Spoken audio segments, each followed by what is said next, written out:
Please like and subscribe. Aadya Srinu ఇంకా పార్వతి చేత నిజం చెప్పించాలని ప్లాన్ చేస్తారు. ఇంకా చారులాగా ఆద్య రెడీ అవుతుంది. పార్వతి ఇంకా శివరాంకి క్యారేజ్ ఇవ్వడానికి ఇంకా పొలానికి వెళ్తుంది. చారు వేసుకున్న డ్రెస్ వేసుకొని ఆద్య ఇంకా అక్కడ నిలబడి ఉంటుంది.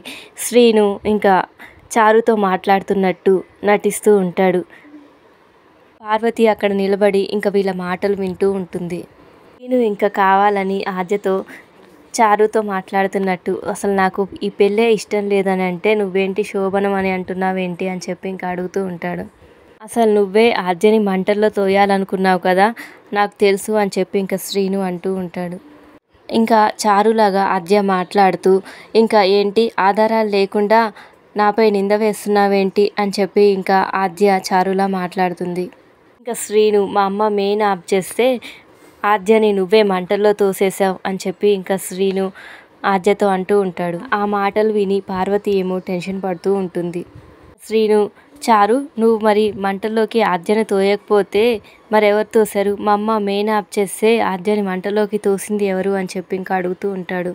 ఇంకా అప్పుడు ఆద్య కావాలని నేను కాదు మంటల్లోకి తోసింది, మా పిన్నే తోసింది అని చెప్పి ఇంకా ఆద్య అంటుంది.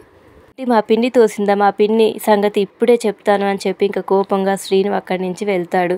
ఇంకా పార్వతి చారు అనుకొని ఆద్యని చంపాలనుకుంది నువ్వు, మా వదినకి మెయిన్ ఆఫ్ చేయమని చెప్పింది నువ్వు, ఇదంతా నువ్వు చేసి నింద నా పైన వేస్తావా?